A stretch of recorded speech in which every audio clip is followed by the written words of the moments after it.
पक्ष प्रमुख माननीय श्री उद्धवजी ठाकरे साहेब यांना मी विनंती करते की त्यांनी आपणास मार्गदर्शन करावे।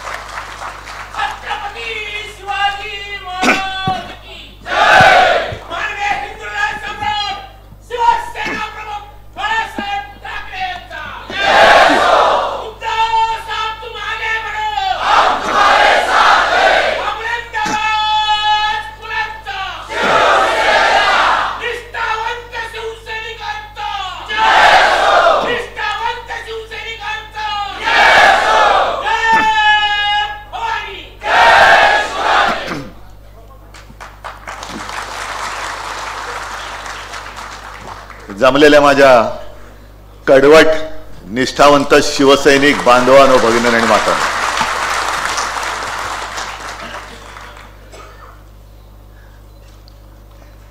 मला तुमच्याकडे बघताना एक समाधान होतंय। किती कोणी फोडाफोडी केली तरीही जो अस्सल शिवसैनिक आहे त्या तटबंदीला चराचुरा पडलेला नाहीये। संजय राऊत यांनी आपलं भाषण केलेलं आहे, मार्गदर्शन केलेलं आहे आणि बोलताना दोन तीन गोष्टी संजय आपण बोलला त्याचा उल्लेख जरा गमतीने करावासा वाटतोच। पहिला उल्लेख म्हणजे पंतप्रधानांच्या गंगा स्नानाचा, कारण त्यांनी बुलेट प्रूफ जॅकेट घालून गंगा स्नान केलं असं म्हणतात। मला आठवलं कोणे एकेकाळी मनमोहन सिंगजी पंतप्रधान होते तेव्हा हेच बोलत होते की हे रेनकोट घालून आंघोळ करतात। आता ते रेनकोट घालून आंघोळ करायचे, हे बुलेट प्रूफ जॅकेट घालून गंगा स्नान करतात। ठीक आहे, आनंद आहे। भाविक असतील, श्रद्धाळू असतील, त्यांच्या भावनांना किंवा श्रद्धेला मी काही तडाखा मारत नाही, पण गंगेत डुबकी मारताना आपला रुपया सुद्धा डुबतोय याच्याकडे सुद्धा त्यांचं लक्ष असलं तर बरं। अंबादास, तुम्ही सांगितलं की कव्हरवरचा हात तुमचा आहे, नक्कीच असणार तो, कारण ज्याच्या हातामध्ये शिवबंधन आहे तो शिवसैनिक कधी इकडे तिकडे जाऊ शकत नाही। आणि मी अनेकदा बोललेलो आहे की लढण्यासाठी तलवार लागते, तलवार पकडायला मजबूत मनगट लागतं, पण त्याही पेक्षा महत्वाचं म्हणजे मन लागतं। नाहीतर तलवार आहे पण चालवण्याची हिंमत होत नाही। ज्यांनी गद्दारी केली त्यांची मन मेलेत, नुसते गट राहिलेले आहेत, मन मेलेत त्यांची। आपण तलवार कोणावर चालवत आहोत हेच त्यांना कळण्याचं झालेलं आहे। आणि मग अशा वेळेला तुमच्यासारख्या सगळ्या शिवसैनिकांचं कौतुक नाही करायचं तर काय करायचं? आज सुद्धा सूरज साधा शिवसैनिक आहे, काय दिले त्याला? आपण म्हटलं असतं तर तो झोकू शकला असता, भाजपमध्ये जाऊ शकला असता, मिंद्याकडे गेला असता, पण जे महाराष्ट्र गीत आपण ऐकलं, दिल्लीचंही तख्त राखितो महाराष्ट्र माझा, हे दिल्लीच्या तख्ताला अजून माहिती नाहीये। आत्ताचे जे बसलेत दिल्लीच्या तख्तावर त्यांना माहिती नाही की त्यांचं तख्त हे महाराष्ट्र राखतो, महाराष्ट्रावरती जुलूम केला तर दिल्लीचाही तख्त फोडतो महाराष्ट्र माझा, ही नवीन ओळ आपल्याला लिहावी लागेल। सगळेच काही तुमचे गुलाम नाही होऊ शकत आणि होणार नाही, गुलामी ही महाराष्ट्राच्या रक्तामध्ये नाहीये। अंबादास सारखा जेव्हा एखादा साधा शिवसैनिक काम करत करत त्यांना मगाशी विचारलं तुम्ही बोलणार ना, कारण असा त्यांचा सोहळा आहे, त्यांच्या कार्य अहवालाचं प्रकाशन आहे, ते म्हणाले नाही माझी फिल्म आहे, मी काम जे केले माझं कामच बोलतंय, मला बोलण्याची गरज नाही। आणि एक साधा शिवसैनिक कशाला, काल परवाकडे आपले रवींद्र माने आले होते, मुद्दामून उल्लेख करतो, रवींद्र माने आपले शिवसैनिक आणि आपल्या पहिल्या 95च्या काळातले मंत्री, आणि मला आमच्या गप्पा चालल्या होत्या, काय होतं कसं होतं, कशी लोक आता पटकन निष्ठा बदलतात, निष्ठा विकतात, मुळात ती निष्ठा नसतेच। आणि मी त्यांना सहज विचारलं की माने साहेब तुम्ही आलात तेव्हा शिवसेनेत काय व्हायचे होतात? ते म्हणाले मी विशीमध्ये असेल। काय तुम्हाला काय कशासाठी आलात? ते म्हणाले खरं सांगू साहेब, सगळा जो काय जी काय परिस्थिती होती ती बघितल्यानंतर मार खाण्यासाठीच मी शिवसेनेत आलो. का? कारण लढायचं होतं. जो काय अन्याय होत होता तो सहन होत नव्हता आणि मला लढलं पाहिजे. एक भगवा घेऊन शिवसैनिक चाललेला आहे, शिवसेना प्रमुख मार्गदर्शन करतायत. काय मिळेल याची अपेक्षाच नव्हती, आशाच नव्हती. असे त्यांच्यासारखे तुम्ही आणि तुमच्यासारखे अनेक महाराष्ट्रभर काळोखात उड्या मारणारे खूप जण आहेत. पण एक गोष्ट नक्की तुम्हाला माहिती आहे की काळोखात जरी तुम्ही उडी मारलीत तरी काळोख फार टिकणार नाही, कारण आता तुमच्या हातामध्ये मशाल आहे. लोकांना जे वाट चुकलेत त्यांना असं वाटते की एकाच मार्गाने गेलं म्हणजे आपल्याला मोक्ष मिळतो. नाही, अजिबात नाही. महाराष्ट्रावरती अन्याय करून कोणाला मोक्ष नाही मिळणार. काय लावायचं तो सोक्ष मोक्ष आम्ही इकडेच लावू. काय व्हायचं ते होईल, बघू ना आपण. आणि ही जी काही सगळी परिस्थिती आहे, आज संजय आपण सकाळी राहुल गांधींनी पत्रकार परिषद घेतली, मला पूर्ण बघायची. पूर्ण व्यवस्थित त्यांनी तो त्यांचं ते जे काही ढोंग आहे बहुमताचं ते फाडून टाकलेलं आहे. कारण हा पराभव कोणालाच पटलेला नाही. आपल्याला जसं पराभव पचलेला नाहीये, पटलेला नाही, तसं त्यानं विजय सुद्धा पटलेला नाहीये. कारण एवढं बहुमत मिळालं तरी सुद्धा मुख्यमंत्री कोण हे ठरवायला 1 महिना लागला. मुख्यमंत्री झाल्यानंतर कोणाला काय मिळणार, वाटा तुझा वाटा किती, माझा वाटा किती. त्याच्यानंतर पालकमंत्री पद अजून ठरत नाहीयेत काही ठिकाणची. ही सगळी खेचाखेची करणं याला तुम्ही बाळासाहेबांचे विचार म्हणता आणि बाळासाहेबांचे विचार मानता. मी 23 जानेवारीच्या सभेत जे बोललो होतो की आपले जे हे लाचार सेनेचे जे प्रमुख नेते आहेत, लाचार सेनाच आहे. अरे नेता कसा असला पाहिजे की बघितल्यानंतर प्रेरणा आली पाहिजे. हे कुठले नेते? हा, म्हणजे डोकं नाहीच आहे, मग दाढी खाजवायची. यांच्याकडे बघून कोणाला प्रेरणा मिळत असेल तर जा बाबा, तुझं भलं हो, भलं हो. पण प्रत्येक वेळेला काही झालं की ते मी 23 जानेवारीला म्हटलं होतं ना, रुसूबाई रुसू, गावात जाऊन बसू, डोळ्यातले आसू आता लागले दिसू. ही आता त्यांची हालत झालेली आहे. आणि आज सुद्धा जी काय बातमी सकाळी एकदम सोडून दिली होती की शिवसेनेचे 6-7 खासदार फुटणार. बघा ना, हिंमत असेल तर फोडून दाखवा, फोडून दाखवा. पण आता शिवसैनिकाच्या संयमाचा अंत बघू नका, कारण फोडाफोडी करायला लागलात तरी तुमचं डोकं फुटेल. आणि माझं तर आव्हान आहे, फोडाफोडी करायची असेल ना तर सरकारी यंत्रणा बाजूला ठेवा, पोलीस बिलीस बाजूला ठेवा, ईडी, इन्कम टॅक्स, सीबीआय बाजूला ठेवा आणि हिंमत असेल, मर्दाची अवलाद असेल तर माझा एक तरी शिवसैनिक फोडून दाखव, मी तुझं नेतृत्व स्वीकारायला तयार आहे. एक तरी शिवसैनिक फोडून दाखव. पण पैशाची आमिष दाखवायची, अटकेच्या भीती दाखवायची, ईडी, इन्कम टॅक्स, सीबीआयच्या भीती दाखवायची. अरे कसले तुम्ही मर्द, नामर्दाची अवलाद, नकली बापाची अवलादी. संजय राऊत बोलले ते बरोबर आहे, हे नकली बापाची अवलाद आहे. कारण हिंमतच नाहीये. आज संपूर्णपणे देश नाचवून टाकतायत. जे आपल्याला वाटलं होतं की काँग्रेस नको, तेव्हा तो विचार होताच. पण जेव्हा देशाच्या मुळावर कोण येत असेल तर मग देशहितासाठी, देशाला वाचवण्यासाठी आम्ही तर उभे आहोत. पण आमच्यासोबत जे कोणी येत असतील येऊ द्यात. पण आम्ही पहिलं देशाच्या देशद्रोह्यांना पहिलं गाडू. सत्तेसाठी, सत्तेच्या साठमारीमध्ये जी लोकशाही तुम्ही मारताय, लोकशाहीचा तुम्ही खून करता आहात, त्या खुन्यापासून माझ्या देशाला आम्ही नाही वाचवणार तर दुसरं कोण वाचवणार? दिल्लीचं तख्त राखतो म्हणजे काय करतो महाराष्ट्र? प्रत्येक वेळेला हिमालयाच्या मदतीला महाराष्ट्र धावतो म्हणजे काय करतो महाराष्ट्र नेमका? त्या डोंगराच्या बाजूला काय डोंगर जाऊन नाही उभा राहत. हे प्रतीक आहेत. हिमालय म्हणजे आपला देश आणि देशाच्या मदतीला सह्याद्री धावतो म्हणजे तुम्ही आम्ही आपली महाराष्ट्रात जन्मलेली ही मराठमोळी माणसं ही जाऊन तिकडे देशाला वाचवतात. अगदी 92-93 साली सुद्धा त्यावेळेला जे काही झालं होतं, जातीय दंगली झाल्या होत्या हिंदू मुसलमानांच्या, मुंबई कोणी वाचवली? शिवसैनिकांनी वाचवली. मग मराठी माणूस हा हिंदू नाहीये. हिंदुत्व सोडलं दाखवा ना मला एक उदाहरण दाखवा की मी जे हिंदुत्व सोडलेलं आहे. मराठी माणसाला कोणी हिंदुत्व शिकवायच्या फंदात पडू नये. आणि हे मी वारंवार का सांगतोय? कारण त्यांच्याकडनं वारंवार ज्या अफवा पसरवल्या जात आहेत त्या अफवांना आपल्याला हे तोडावंच लागेल. आज सुद्धा राहुल गांधींनी पत्रकार परिषद घेऊन मतदार संख्या कशी वाढले, एकूण 5 वर्षात 32 लाख आणि 5 महिन्यामध्ये 40 लाख शक्य आहे? मग हे मतदार आले कुठून? आणि त्याच्यावरती प्रतिक्रिया आपल्या मुख्यमंत्र्यांनी दिली की प्रत्येक वेळेला चुटकुला, बरोबर ना रे? नाही कुठे उकार आणि कुठे माहित नाही, चुटकुला म्हणजे तोच विनोद जर का परत परत सांगितलं तर कोणाला हसायला येत नाही. तुम्हाला लोकशाहीची तुम्ही जी काही हत्या केली ती थट्टा वाटते, तो विनोद वाटतोय. ईव्हीएम मुळे ह्या आमचा आक्षेप आता आजच्या पत्रकार परिषदेत ईव्हीएम हा नव्हताच. तुम्ही ज्या बोगस पद्धतीने मतदार घुसवलेत आणि आज तुम्ही जवळपास संपूर्ण महाराष्ट्रात इकडे आलेला असाल पदाधिकारी, जिल्हा प्रमुख, मी तुम्हाला जे वारंवार सांगतोय की गटप्रमुख गटप्रमुख गटप्रमुख, परत तेच तुम्ही म्हणाल की आहोत तुम्ही घरी सुद्धा सांगितले, इथे सुद्धा सांगितलं, कारण तेच कारण आता समोर होते.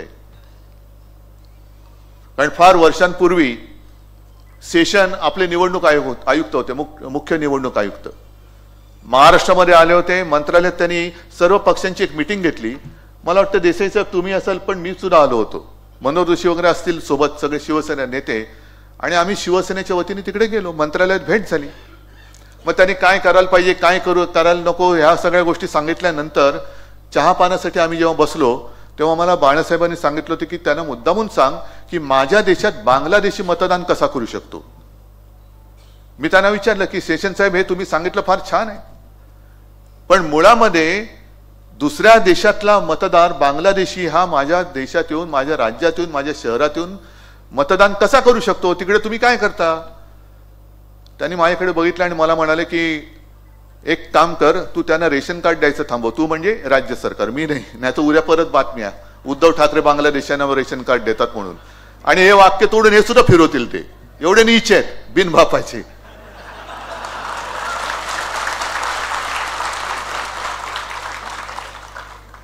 तर थोडक्यामध्ये काय की इथली जी काही यंत्रणा आहे ती रेशन कार्ड देते, आणि त्यावेळेला रेशन कार्ड हा एक काय त्याला एक आधार होता. आता आधार कार्ड हा आधार झालाय. आणि जर का मी चुकीचं बोलत नसेन तर देशभरामध्ये कुठेही आधार कार्ड असलं तर तो कुठल्याही राज्यात गेल्यानंतर तिथल्या प्रतिष्ठित व्यक्तींचं जर का एक ओळखपत्र घेतलं की मी या व्यक्तीला ओळखतो, हा खूप चांगला आहे, बोगस असला तरी चांगला आहे, तरी त्याचं मतदार यादीत नाव नोंदलं जातं. आणि मग तिकडे या प्रश्नाची उकल जी आहे, उत्तर आहे ते असं आहे की लोकसंख्येपेक्षाही मतदार वाढले कसे? कारण हे इतर राज्यातनं आलेले आहेत. त्याच्यानंतर दुसरं त्यांनी असं केलं असं म्हणतात की लोकसभेचा त्यांनी अभ्यास केला, लोकसभा निकालाचा. कोणत्या मतदारसंघात आपल्याला आघाडी मिळाली, कोणत्या मतदारसंघात आघाडी किती मिळाली तरी जिंकू शकत नाही, त्यातले बरोबर त्यांनी ते मतदार हेरले, बाजूच्या वॉर्डात त्यांनी ते नोंदवले आणि मतदान त्यांच्या उमेदवाराला करून घेतलं आणि जिंकले. नुसतं ईव्हीएम नाही, हे सुद्धा काम आहे. मग हे काम तपासायचं कोण? हे काम आपण तपासू शकतो.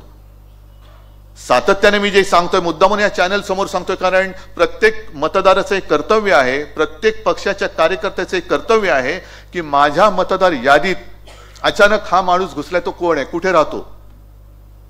कारण आता जे नोंदले गेलेले मतदार आहेत, गेल्या वेळेला त्यांनी जे काय मतदान केलं असेल, मला नाही वाटत त्यांना सहजासहजी आता वगळता येईल. त्याच्यासाठी खूप मोठा अभ्यास करावा लागेल आणि खूप मोठा संघर्ष करावा लागेल. लोकशाहीची हत्या म्हणतोय ती हीच आहे की लोकशाही जिकडे तुम्ही माझा पक्ष चोरलात तिकडे लोकशाही चोरलेली दाखवून तुम्ही तुमचं जितमय्या म्हणून करत असाल तर हा विजय तुमचा विजय नाही, तुमचा पराभव झालेला आहे. पण केवळ सगळ्या यंत्रणा तुमच्या ताब्यात आहेत म्हणून, आणि म्हणून जसा तुम्ही माझा पक्ष फोडतात तशीच तुम्ही माझ्या देशाची सुद्धा वाट लावून टाकतात. काय शेवटी करणार काय? आंदोलन तर झालीच पाहिजेत.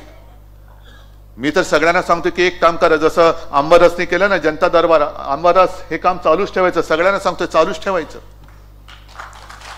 कारण आपण जनतेला बांधलेलो आहोत. मी भाजपला सोडलंय, हिंदुत्व नाही सोडलेलं, राष्ट्रीयत्व नाही सोडलेलं, मी सोडू शकत नाही. पण हिंदुत्वाचा बुरखा पांघरून जर कोणी माझ्या देशाच्या नरडीचा घोट घेत असेल तर त्याला मग मात्र मी कट्टर कट्टर कट्टर हिंदू आणि राष्ट्रप्रेमी म्हणून त्याच्या नरडीचा घोट घेतल्याशिवाय राहणार नाही, ही शपथ घेऊन आपल्याला बाहेर पडलं पाहिजे. अनेक त्यांनी थापा मारल्या झाले. तुम्ही ग्रामीण भागात आलेत, आता इथले समोर माझे बुलढाण्याची वगैरे लोक दिसत आहेत, बरोबर आहे ना, मराठवाड्यातली आहेत. सोयाबीनला भाव मिळतोय नाही, कापसाला मिळतोय 1 रुपयात पीक विमा, त्याच्यात घोटाळा. तरी आज का काल अमरावतीमध्ये आंदोलन झाले, नाशिकला आंदोलन झालं, सगळीकडे आंदोलन होते. कारण एक तर तुम्ही चोरून तुमचा विजय मिळवलाय, पण लोकांचे प्रश्न काय? लोकांचे प्रश्न तसेच आहेत. आणि विरोधी पक्ष नेता जो असतो त्याचं काम हेच असतं की अशी फसली गेलेली जनता असेल आणि सत्तांध झालेले सत्ताधारी असतील तर त्यांच्या मरे तो ठाम सह्याद्री सारखा उभा राहायला पाहिजे की याद राख माझ्या जनतेवरती अत्याचार केलं असं माझ्याशी गाठ आहे. याला विरोधी पक्ष नेता म्हणतात. आणि ते काम अंबादास तुम्ही करतायत, आपले सगळे शिवसैनिक करतायत. 1 रुपयात पीक विमा घोटाळा, पीक विमा योजना त्याच्यामध्ये घोटाळा झालेला आहे. त्याच्यानंतर आत्ताच येताना मी बातमी वाचली की लाडकी बहीण 5 लाख महिलांचे अर्ज आता बाद ठेवलं, अपात्र 5 लाख. मग ते जे काय मतं त्यांना, जर का लाडक्या बहिणीने त्यांना विजय मिळवून दिला असेल तर ही लाडक्या बहिणीची फसवणूक नाही तर दुसरं काय होतं? बहिणीने सगळं जाऊन विचारलं पाहिजे. जा 3 भाऊ होते ना, जॅकेट भाऊ, दाढी भाऊ, देवा भाऊ, जा विचारत त्यांना. तेव्हा काय भाऊ गर्दी झाली होती, मीच तुझा भाऊ, मीच तुझा भाऊ. पण ही सगळी 5 लाख म्हणजे आतापर्यंत 5 लाख महिलांना अपात्र ठरवलेलं आहे. ही बातमी आता ऑनलाईन वाचली मी. मग त्यांना दिलेले पैसे तुम्ही घेणार परत असाल आणि यापुढे जर का लाभ देणार नसाल तर त्यांनी दिलेली मतं सुद्धा तुम्ही तुमच्या पक्षाच्या मतदार यादीतनं किंवा मतदान संख्येतनं वगळणार आहात का? कारण तुम्ही फसवून घेतलेली मतं आहे. अनेक आपला महाराष्ट्र एवढा काही उपराटा नाहीये की कोणी काही केलं तर त्याचे उपकार तो विसरत नाहीये. मी समजू शकतो. आता तुम्ही जे काय अंबादास तुमच्या फिल्ममध्ये फोटो दाखवले साध्या साध्या, कारण एक ठिकाणी मी सुद्धा आहे त्याच्यामध्ये. समोर त्या शेतकरी महिला बसल्या होत्या, कामगार महिला मजूर, शेतमजूर. आणि त्यांना मी विचारलं की काय ताई तुम्ही आता खुश असाल ना, लाडकी बहीण योजना आलेली आहे. तिने एकीने सांगितले की कसलं म्हणजे 1,500 रुपयामध्ये घर चालतं वय. तिच्या बाजूला एक तिचं पोर बसलं होतं, 5-6 वर्ष, 4-5 वर्षाचं असेल. याची ऍडमिशन करायची, याला शिकवायचं, याला शिकायचंय. 1,500 मध्ये काय शिकवणार मी? सुदैवाने तिकडे आपला शिवसैनिक होता, काय त्याचं नाव अंबादास भालेकर. मला म्हणाल साहेब काळजी करू नका, मी करतो काहीतरी. आणि मला वाटतं 15 दिवसात अंबादासनी मला फोन करून सांगितलं की साहेब त्या मुलाला आपण शाळेत ऍडमिशन केली, त्याच्या शिक्षणाचा खर्च आपण करतोय. मग 1,500 रुपये तुम्ही तेव्हा निवडणुकीच्या तोंडावरती माझ्या बहिणींना, मी लाच म्हणत नाही पण फसवणूक म्हणून केली तुम्ही, ओवाळणी देतो. मग ती बहीण सुद्धा म्हणाली की काहीच नाही तर हा देतोय, मग याला नाही कसं म्हणायचं? दिलं, मग दिली असतील मतं, दिलीत असं माझं म्हणणं नाही. कारण बहीण सुद्धा माझी हुशार आहे. फसवा कोण आणि खरा कोणी ती ओळखते. पण ह्या ज्या काही गोष्टी आहेत ना त्याला आता वाचा फोडली पाहिजे. ठीक आहे, निवडणुका येतात, निवडणुका जातात, हार जीत होत असते, पण ही हार नाहीच आहे. आपण जिंकलेलो आहोत. कारण लोकांच्या मनात आज सुद्धा शिवसेना आहेच आणि आपली शिवसेना आहे. आणि यांना काय वाटतं, जे गद्दार झाले त्या गद्दारांना सांगू इच्छितो, अरे तुम्हाला तानाजी मालुसरे नाही होता आलं, शिवाजी महाराज सोडूनच द्या, बाजीप्रभू देशपांडे नाही होता आलं, पण खंडोजी खोपडे व्हायला सोपं असतं. ते खंडोजी खोपडे तुम्ही झाल्यात, सूर्याजी पिसाळ तुम्ही झालेला आहात. आणि लोकसभा निवडणुकीच्या वेळेला ओमराजेंनी एक चांगलं भाषण माझ्यासमोर केलेलं. ओमराजे म्हणाला की सूर्याजी पिसाळ नाव घेतलं आपण काय म्हणतो, खंडोजी खोपडे. मग त्यांना 400 वर्ष झाले तरी सुद्धा गद्दारीचा शिक्का पुसला जात नाही. यांनी काल केलेली गद्दारी यांचा शिक्का कधी पुसला जाणार? शेवटी इतिहास म्हणून इतिहासात तर यांना जागा मिळणारच नाही म्हणा, पण गद्दार म्हणूनच यांची नोंद होणार आहे, तोतये म्हणूनच नोंद होणार आहे. त्याच्यामुळे खंडोजी खोपडे व्हायला खूप सोपं असतं. पण बाजीप्रभू देशपांडे माहितीये मी मरणार आहे, पण माझा राजा तो सुरक्षित पोहोचला पाहिजे, कारण तो जगला तर माझं राज्य, माझी माता, भगिनी, बांधव सगळे सुरक्षित राहणार आहेत. तानाजीला सुद्धा माहिती होतं की आपण मरू, पण माझा भगवा मी खाली नाही टेकू देणार. अरे भगवा विकणारी ही नतद्रष्टा अवलाद, तुम्ही काय आम्हाला हिंदुत्व शिकवताय? मरण समोर दिसत असताना सुद्धा लढणारे शिवरायाचे मावळे त्यांच्यापासून जरी प्रेरणा घेतली तरी मी म्हणेन तुम्हाला शिवबंधन म्हणजे काय असतं ते कळेल. ते त्याला म्हणतात शिवबंधन. तेव्हा काही निवडणुका नव्हत्या. आणि आपले नितीन बानमुडे सरांनी ते सांगतात ना, अफजल खान आल्यानंतर कान्होजी जेरे नाईक त्यांना सुद्धा फरमान आलं. मग तेव्हाचे ते ईडी, इन्कम टॅक्स, सीबीआयच होतं. अफजल खान आलाय, आणि अफजल खानाने खलिता पाठवलं, फरमान पाठवलं की तुम्ही आणि तुमची 5 मुलं गपगुमान आमच्याकडे येऊन सामील व्हा, म्हणजे भाजपात या, नाहीतर सहकुटुंब मारले जाल.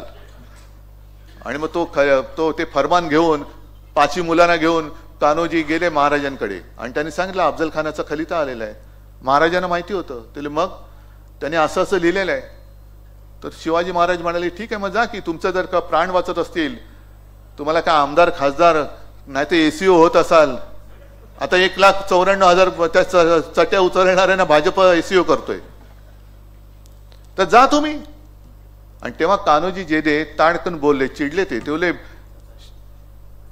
महाराज, त्याने एक तर तांब्या घेतला, हातावरती पाणी सोडलं आणि हे सोडलं मी माझं पाणी वतनावरती, हे सोडलं पाणी माझ्या मुलाबाळावर, पण जोपर्यंत जीवात जीव आहे तोपर्यंत मी तुमच्याशी आणि भगवेशी प्रतारणा करणार नाही. याला म्हणतात शिवबंधन.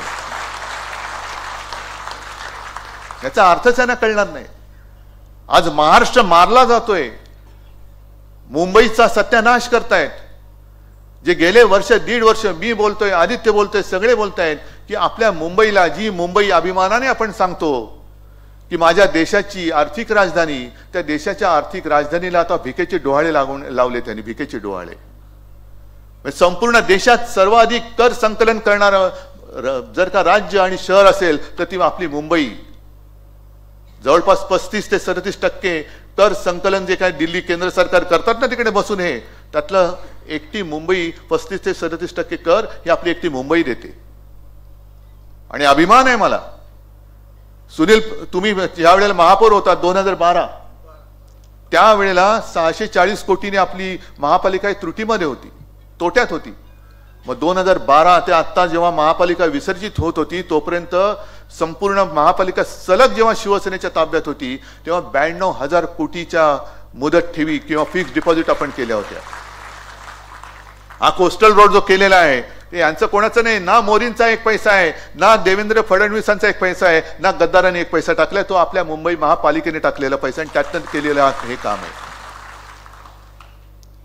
आणि 90,000 कोटीच्या ठेवी असलेली महापालिका आता त्या ठेवी त्यांनी 80,000 कोटीवर आणल्या. मधल्या 1-1.5 वर्ष, 1 वर्षापूर्वी आपले माननीय पंतप्रधान येऊन गेले आणि त्यांनी सांगितलं बँक में पैसा रखकर विकास नाही होता जी. पण आता जो काय विकासाच्या नावाखाली भ्रष्टाचाराचा धुरळा उडालेला आहे, एक तर 92,000 कोटीच्या 80,000 कोटीपर्यंत आणले, आणखीन ते खाली जाणार. पण त्याच्या समोर जवळपास 2,30,000 कोटीपेक्षाही जास्त देणी या नादान सरकारने करून ठेवलेले, 2,30,000 कोटी. आणि मी जर का चुकत नसेल तर सुनील तुम्ही सांगा, दरवर्षी आपल्या मुंबई महापालिकेचा जो काय महसूल आहे तो 40,000 कोटी आहे. त्यातला 30,000 कोटी हा आस्थापनावरती जातो, पगार बिगार सगळ्या याच्यावरती. म्हणजे आपल्या विकासाला 10,000 कोटी मिळतात.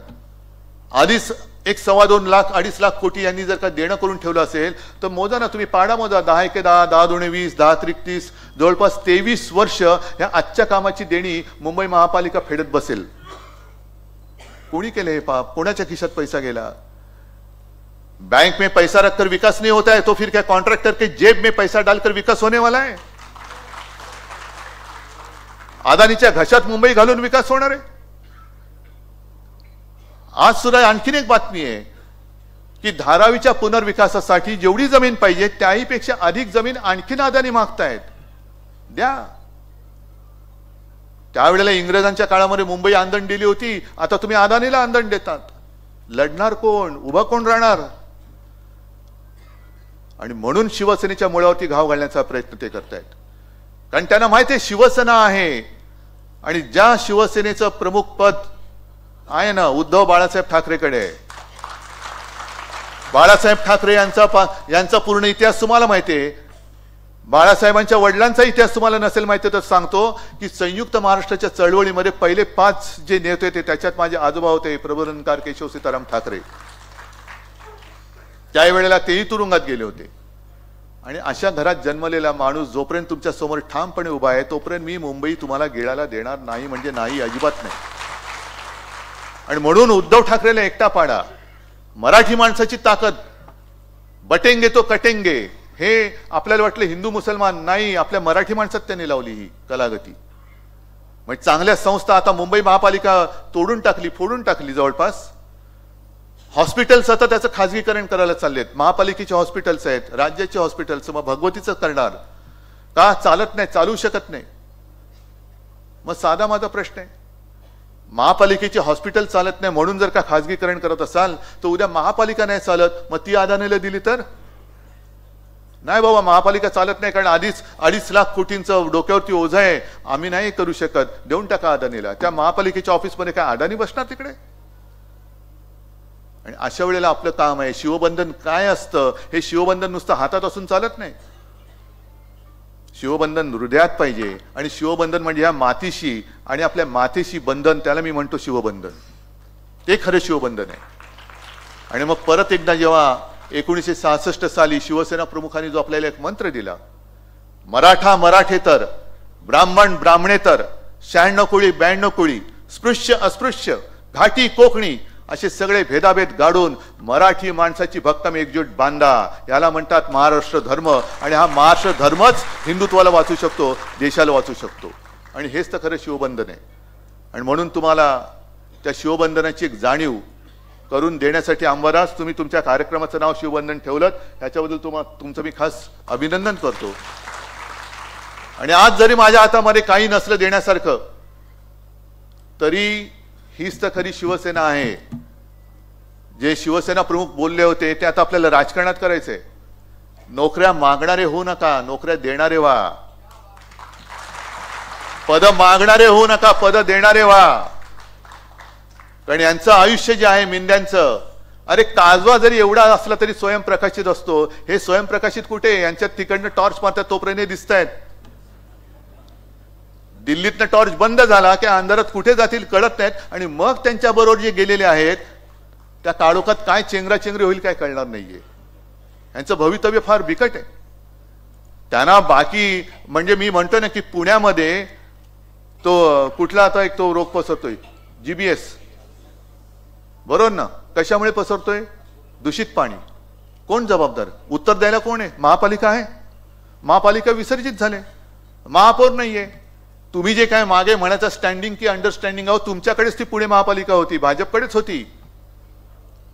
मग जा तुम्ही त्या नगर विकास खात्यात जे काय तिकडे जे धेण बसवले ना त्याला विचारा, जाब काय मिळालं नाही का? तू गावात जाऊन बसतो आणि रेडा कापतोस.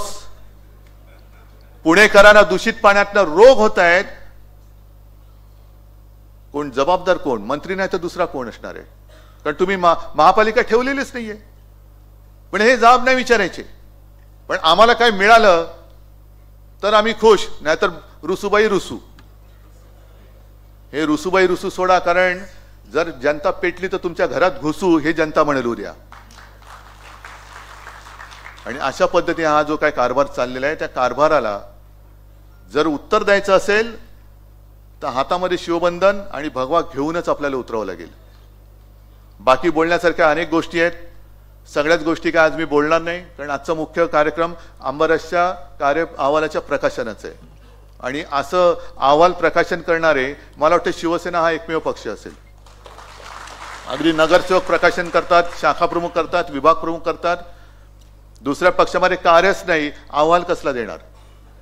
तर असेच तुम्ही शिवसेना प्रमुखांचे कट्टर सच्चे शिवसैनिक, निष्ठावंत शिवसैनिक काम करत राहा आणि महाराष्ट्र रक्षणासाठी सज्ज राहा, एवढंच सांगतो आणि आपली रजा घेतो. जय हिंद, जय महाराष्ट्र. धन्यवाद साहेब. शिवबंधन या कार्य अहवालाच्या प्रकाशनासाठी उपस्थित राहिलेल्या सर्व शिवसैनिक